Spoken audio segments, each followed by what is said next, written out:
Hart, good afternoon. Guys, how are we? Did you just come back from the press conference? Are you down there in Gillette? I am driving home now. Yes, indeed. What do you want to know? So here's I just saw this. A quote from Mac.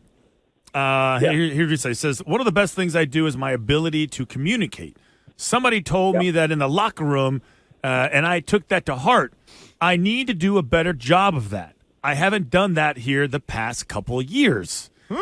I just feel like that needs some sort of translation. I don't know, maybe if you can. Am I reading into, like, really 2 years? Is he admitting that he was disconnected last year, and is he also admitting that he was still kind of disconnected the first 5 weeks of the season?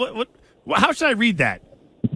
Well, first of all, that was the quote that jumped out to me. I would also let you know I haven't had a chance to see the transcript and do the old find feature and search, but he had to have said communicate at least 12 to 15 times in various answers throughout the press conference.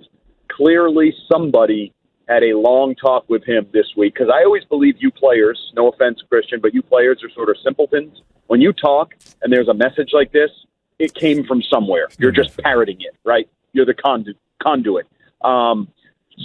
And I also, like you, was like, wait, you're going back 2 years? So basically you're saying when you used to be good the first year, you communicated. And then you haven't been good communicating last year or this year, so that's why you're not good. And he was talking about communication in a wide sense, like somebody in the locker room, which I found funny. That'd be like one person telling me, you know what, you're always a really optimistic, upbeat guy, and me thinking that's the reality. No, I'm an effing cynic. Just because one guy tells me something doesn't mean that's true about me. But I found that part of it weird.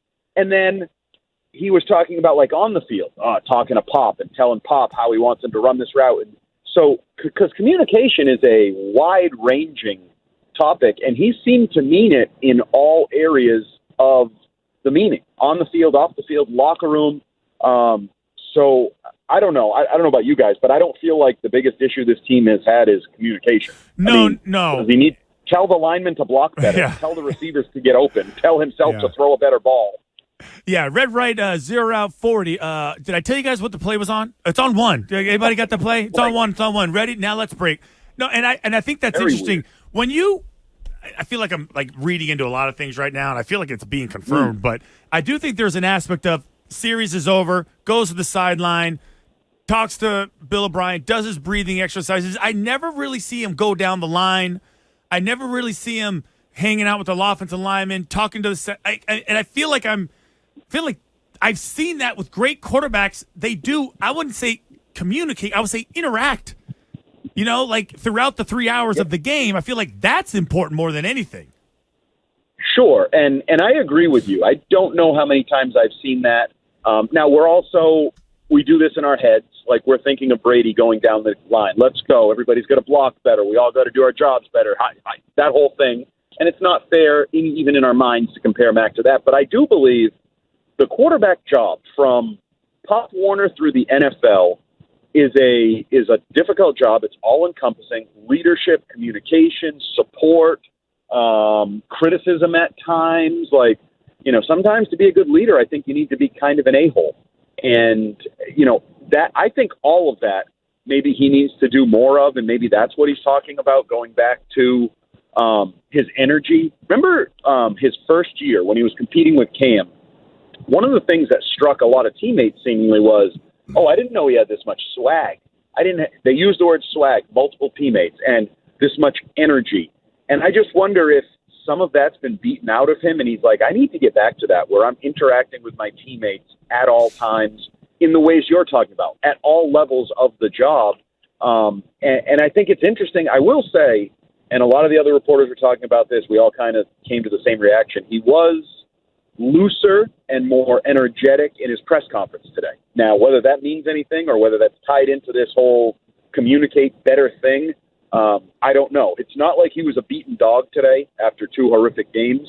He was, I thought, strangely loose and open talking to the media. Hart, last year, one could argue that Belichick might have alienated Mac Jones with the way everything was handled.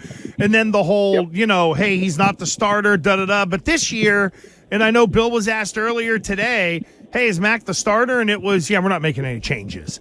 This year, it's been very different. Is Bill trying to undo what he did last year? Because, like, Bill stuck with Cam, then Mac beats him out, then we put in Matt Patricia, and now Bill seems to be behind Mac again. How would you process all of that? How do you process all of that from Belichick? Well, I'll tell you, from afar, it's difficult as an outsider. So I can only imagine for Mac and his inner circle, whoever that may be, it's also difficult. Because you're right, last year, all he had to say is, Mac's my starting quarterback. He wouldn't say it. And then the end of the year was the whole, he's shown he can play in this league and the whole thing. And it was just such a strange occurrence after he stuck with Cam a couple years ago. And we were all like befuddled by that. And we always compare it again in our minds. Like, remember when Lovie Smith was in Chicago? Rex Grossman's our quarterback. Rex Grossman's our quarterback. He just kept saying it every single week, even though people wanted him to make a change. He wasn't going to make a change. Bill never did that with Mac. And then this year, I thought he was strong in support of Mac. And then all of a sudden, the bottom falls out. He's benched 2 weeks in a row. And you're like, oh, maybe it's time for a change. And nope, we're not making any changes, which I also found funny. I'm not sure how you can start over and we're not making any changes. I don't know how those two things can both be true. Starting over, to me, involves some change, but that's a different topic. From Mac in particular, I do think it's mixed messages. Like, should I be comfortable as the quarterback? Should I be very uncomfortable as the quarterback? And I also think if Zappy were a more legitimate option to turn to, I think this would be a different dynamic, but I don't think they feel like he's a legitimate option. I think a lot of fans and media have decided he's not a legitimate option. So, not having a better option by default, Mac is the guy. But I think for 2 years they've broken and had to build back up Mac, and I think they're in the midst of it again. Oh, my gosh. Feels like every day it's like a therapy session for this guy and what's going on. It is remarkable. It's the reason why they're so bad. So, Andy, I just think about the defense. I look at the turnover differential. I know that the offense is giving it up, and they're not getting a ton on their end, which is kind of leading to them being with the second worst turnover differential in the league. But I'm kind of wondering if you think there's some whispering going on in some darker corners in the locker room with the defensive players, and there's some snickering and eye rolling when they see Mac go out there at practice, or when they see that they have to go out again on the field because the offense can't convert a first down. Like, how much I feel like that's something to pay attention to. Absolutely. And some of the assistant coaches acknowledged that yesterday. Gerard Mayo acknowledged, like, that's a thing. These are human beings. Like, we can pretend they're robots and they're the perfect soldiers and they would never question anything but their own jobs. No. They're human beings. This is a different world. You don't just roll out of bed and win 14 games anymore. They are going through adversity. As Hunter Henry said, adversity reveals character. And there's people in that locker room with flawed character or character flaws, right? And fingers get pointed in any office, any industry, any workplace. If someone's not carrying their fair share of the load, other people will talk about it. They'll point fingers. They'll gossip. I think it's just natural. Now, does it tear your team apart? Is it loud enough to do it openly? I mean, it's certainly not ideal that Mac's friend or someone close to Mac is saying basically he's playing with garbage. That gets out there. He's playing with garbage. Well, if I'm a defensive player, he's garbage. He's scoring points for the other team. He's giving the other team short field. So that is a slippery slope they don't want to go down. And maybe the communication stuff today had to do with that. Hey, how about you communicate better? And first step would be not have your people in the media ripping the rest of your teammates. How about we start with that for better communication, Mac? But I don't think the locker room is fractured just yet, falling apart just yet. There's probably some conversations at dinner with wives and girlfriends or best buddies or whatever. But right now they're in a tough spot, but it's not over. That's what Hunter Henry said. We're in a tough spot, but it's not over. And I would say that about the makeup of the team. I don't think the wheels are falling off in the locker room just yet, but it's something to watch. Andy Hart at WEEI.com here with Gresh and Fourier. How would you go about change with the Patriots offense? Well, first of all, Tyquan Thornton, get your ass out there. We drafted you in the second round for a reason. We're an offense right now that's a little bit stagnant. We don't have guys that can get open, that can beat man coverage. I drafted you. I'm Matt Groh. I said if I want fast players, I got to draft fast players. You're fast. Get out there and show it. I'd love to go the same route with Demario Douglas. He's in concussion protocol. We'll see what the injury report says. If you can get him available, I would play Demario Douglas like 78% of the snaps as soon as he's healthy. Find out what you have. He's been the lone guy that's really made plays, going back to preseason and summer camp. The problem is every time he makes a play, he seems to get hurt. And I don't know if you've heard that availability is the most important ability. So those would be two things offensively. I also am a firm, but how they always talk about, the backup quarterback's in or the young quarterback's in. You need to build some confidence. Let's create some easy throws. How about we run a bootleg and just give him two options and hit the tight end? I think you need a couple of those early in games. I've said this to you guys, I think, before. I'm a believer in the butterfly effect. I think you could start a game with a couple positive plays, and it could snowball positive. I looked at Hunter Henry third and first drive on Sunday, and if he hits that, they're driving down the field. The crowd feels good. Mac feels good. Hunter feels good. I think it could be a different game against a mediocre opponent, but he doesn't. And then the game spirals out of control in the other direction. So I think you need to, Billy O'Brien, I'm a big fan of yours. You haven't been good enough. You need to scheme up some easy plays for Mac, some easy confidence builders for this offense, and maybe mix in some more speed and athleticism, because I'm kind of sick of seeing Devontae Parker and Juju Smith-Schuster. He's hurt now, but kind of sick of seeing those old guys not be able to get open. Use your young receivers, scheme up some plays, and try to get some positivity going on offense. Hey, let me ask you this, because for the first 3 weeks, Mac Jones was not the target by most fans and media people. Now, he is the cause for all of the problems and will probably light Gillette Stadium on fire at some point. The silliness, right? So if Mac, say they bounce back and have a good offensive showing and he throws for 302 scores, so we're back to everything being okay, right? I ask half-assed glibly, but I'm curious for your response. Yeah, no, I'm not. Mac is already the former quarterback of the New England Patriots in my mind. I don't think there's any salvaging him as a franchise quarterback in New England. I think that ship has sailed. I never thought he would bottom out the way he did in Dallas. Those were the things you make fun of others for, the Zach Wilsons of the world, the Sam Darnolds of the world. I didn't think Mac was that bad. I thought his floor was higher than that. If that's his floor, that's a problem, because the ceiling hasn't been all that high in a lot of games. So, no, I think you're talking about stabilize the season, stabilize who you are right now, stop the bleeding on how bad it's been the last couple of weeks. And I actually felt bad for him last week. I thought last week some of it was circumstantial. Like, guys get hit when they throw. It happens. You hit a guy in the hands, he bobbles it so much that it ends up an interception. I mean, Ty Montgomery's got to catch that ball. You get hit, at least it becomes a fumble. It's not a max stat sheet. So I thought there was some unluckiness last week, but no, I think you're just looking week to week with Mac, his mentality, his communication, apparently, the quarterback position. I think the future is a different quarterback for the New England Patriots. I feel pretty confident about that.